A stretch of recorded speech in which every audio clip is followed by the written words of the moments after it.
Bum, bum, bum, ba-dum, bum, bum, bum, ba-dum. What is up, YouTube? Today we're going to be setting you guys up for the next part of the mini scheme by talking about user catches, like click on catches, and swerve catches, both sidelines, behind the line of scrimmage, and in the middle of the field. So this is really important that you know how to swerve catch, because this is going to help get some big yards with it.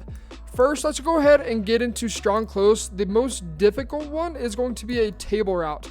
Let's see if they've got a half decent one with a running back going on a table route. They don't. So you know what? We're going to go ahead and use double post. Now, you notice it's offense only, and this is just to give you guys an example. Later into this video, we'll go into against the defense and explaining why it's important to click on against a user to be able to get inside leverage against them. So first and foremost, table routes. Now, the offense we're going to be running, we're not going to be utilizing table routes a whole lot. But if you guys like to use strong close, I-form close, or any under center I-form formation or strong formation, this is going to be extremely crucial.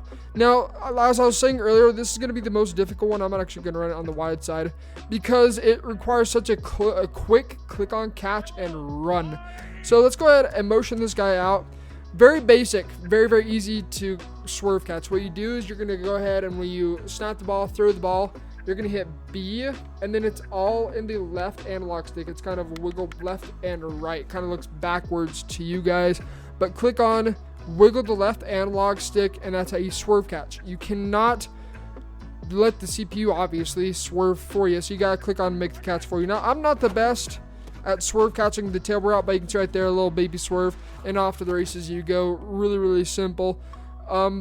That's the tail route. If you have a running back there, you're going to you'll often find yourself getting speed boosts and a lot better of rack animations as well. So let's go ahead and just show you guys that example again. So back into, let's go PA scissors this time. We'll just cancel play action. We're going to do no swerve this time instead. You'll often find that you're going to get kind of locked in, and you see right there, huge difference. He turns around, and it is, in a sense, he has to slow down, whereas with swerve catch, he's ready for the ball to come over his shoulder, got his hands out, and they're able to rack it, and off to the races he goes. So extremely important to swerve catch in the flats. When we get into our tight slots HB week, we're going to be swerving the flats. You guys have to know how to do this. So this is setting you up for the next portion of the mini scheme. In fact, we're going to go ahead and talk about a little flat route. Let's go, you know what, it doesn't really matter. Let's go ahead and go into stick switch.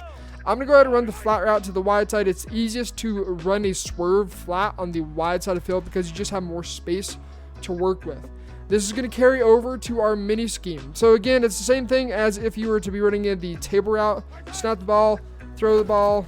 That wasn't the best one. I kind of clicked on late, but if you click on a little bit earlier than I did right there, swerve it with the left analog stick by clicking on, then moving left and right, and you'll be able to get a lot better rack animations instead of kind of those leaping animations or the ones where they have to turn around and just do a full 360 spin to be able to continue on. Just be sure that you get that down. So a little bit about the flats. It's going to be really important that you can swerve in the flats when we get it into the mini scheme, which is going to be coming out tomorrow. And now we're going to go ahead and talk about swerving corner routes. Corner routes, you don't always have to swerve them. It's nice because you can sometimes get speed boosts. And so just kind of keep that in mind. Right here, we're going to be looking for, actually, you know what? We're going to go ahead and shift it over. I want Tyreek Hill, somebody that's a little bit faster running this corner. I think it's actually Sammy Watkins that runs it. But you know what? Whatever. He's better than Robinson. So let's go ahead and just swerve with this guy. So again, it's all about click on, swerve catch, and you can see off to the races you go. So it's really simple. It's going to be a lot more technical when you're going against a DB. Oftentimes, you're going to find yourself swerve catching when you're in the open field.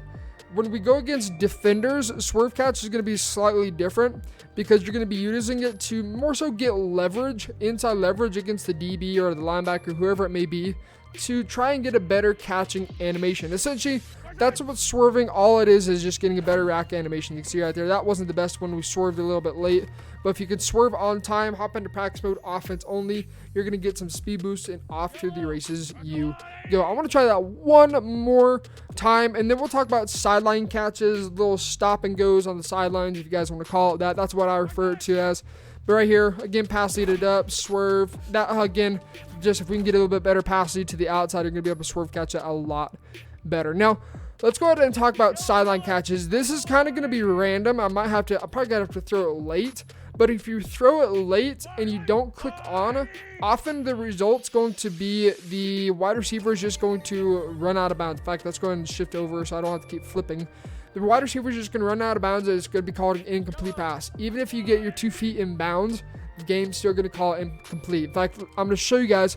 I'm going to throw it late. I'm not going to click on or swerve catch. We're going to wait, throw it. And we get lucky right there, but that's an incomplete pass nonetheless. Now, there's a way we can make that complete. Again, click on catch. So we'll snap this ball. We're going to wait. We're going to throw it late. And right there, if you can get a little bit better stick work than I did, you're going to be able to make that catch fairly easy. I'm straight doo-doo right now. I'm straight cheeks. I suck, okay? I know. We're going to pass it up into the outside, a little stop and go. And you can see right there, touchdown. So there's a huge difference between letting this receiver just go ahead and rat catch it for you, or you hitting the rat catch. Like, for example, if we rat catch that is out of bounds. I can almost guarantee you, even if it's 2 feet in bounds, odds are 9 times out of 10 they're going to call it out of bounds. You can go ahead and swerve, same exact thing. We'll go pass lead up into the outside swerve, and you can see sideline animation. Whereas if you let the receiver do it, they may get 2 feet in bounds. You may get lucky. Odds are, again, they're going to step out of bounds. So that's a little bit about swerve catch on the sideline. Stop and go on the sideline, you're going to go ahead and click on and just kind of make him hesitate. Just like flick down on the left analog stick, and he'll do that little stutter step, and then you can continue on with your route.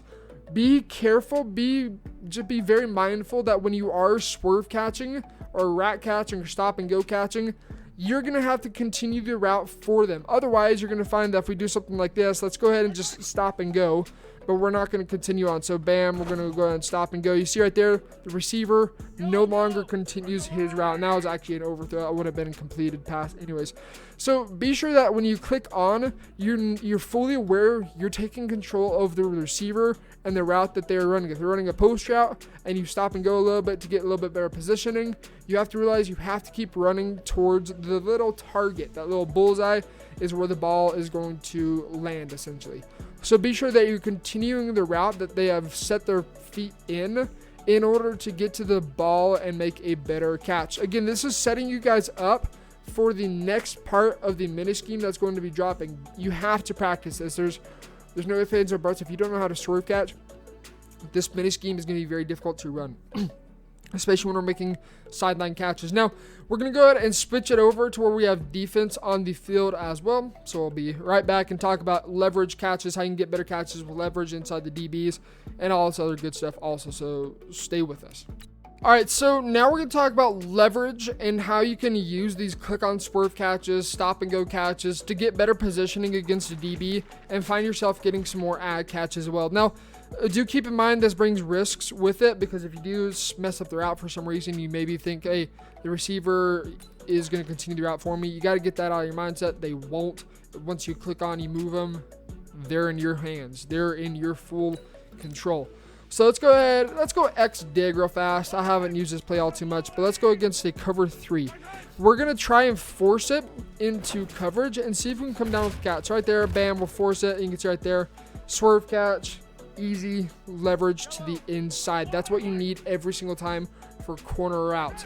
If you're going to throw a corner out and just let the CPU do it, so I'm just going to hit B, you're going to find that oftentimes it's going to get picked off. Like right there, we got really lucky. We make a bad throw, but if we click on catch, the odds are we're going to be in better positioning for the ball trajectory to be able to get into our hands. It might be a little bit high, but the way the receivers can jump, you're still often going to be able to catch the ball anyway. So that's completely letting the CPU decide rat catch, ad catch, possession catch, letting him catch the ball, get into position, and all that for us. Now, here's the difference if we do it ourselves. So again, same exact thing, trying to time the ball a little bit better.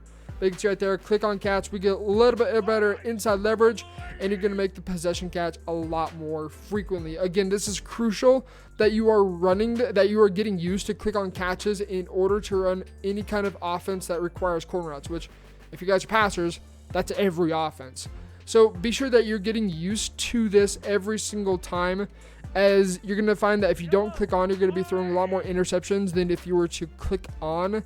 Not only click on, but the bare minimum, people, decide if you're going to hit the Y button, the X button, or the A button. At least do that. Don't let the CPU do all the work for you. Otherwise, you're going to throw a lot more picks. So this time, the outside third should play the corner out a little bit better. But you can see right there, bam, we click on swerve catch, easy dot for possession. Otherwise, you let the CPU decide you're going to throw picks. I'm sorry, but that's just how it is. So that's a little bit about that right there. Now, I'm going to choose a defense. I'm going to go ahead and get this controller set up as well. I'm going to choose a defense and purposely mess up the defense so I can kind of show you guys swerve catching in the open field, when to utilize it, etc. So, again, we'll be right back. Alright, so I'm going to go against a play that I know beats cover 2, which is wide receiver out in strong close. It's also available in the I form close. We're going to go ahead and go into Tampa 2, and we're going to set this play up as I usually would. So it's all ready to go. And we're going to go ahead and swerve catch against the open field. Now, keep in mind, this is against defenders. So, if we can have a little bit more time, we're going to have that little post route open. I forget Patrick Mahomes has dashing deadeye and escape artist. We need to utilize that. You guys can see how much I use the Chiefs now online. I actually use the Patriots quite a bit. So, again, we'll set this up. I'm going to double team this guy so we can get to the outside because the game likes to auto-contain for you. Whoa, what the? Okay, well, that was weird, but it's right there, swerve catch. And you kind of get sideline animation. Sometimes if you do a little bit of stop and go, you'll be able to do these diving animations as well. I have no idea what happened right there. But let's go ahead and set this up one more time. Again, this is going to be a good way to attack cover 2. Really simple. So snap the ball. Hopefully we can get the double team. What in the world is going on? That wasn't the right read. But I don't know what's going on with that flat defender. I think we managed to find a glitch.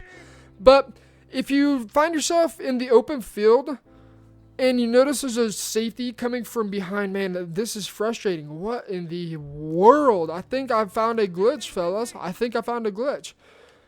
If you find yourself in the open field and you can manage to get stop and go off, I really wish this crop that would play crop that. Then you're going to find that you can get these little diving invincible animations. All of a sudden now the crop that's playing it for some reason or another, but yeah, whatever. You know, you guys know what I'm talking about. You click on, you're in the open field, there's a DB coming down. You're going to click the A button, and if you're a couple yards behind the ball, or like here, for example, here's the ball, here's the defender, maybe this is like 2 yards. If you hit the A button or the Y button, oftentimes what they do is just leap, like they'll leap animation. They'll kind of have their hands like this to catch the ball and then bring it into their chest and land on the ball. That's an animation that you're often going to get when you're about probably 15 yards and further. The further the throw, the more frequent that diving possession catch is. So that's something to also utilize against somebody that likes to play some serious heavy zone coverage and they kind of anticipate their DBs to play everything, because then you can throw it right at a DB and you can possession catch it, and it's pretty simple.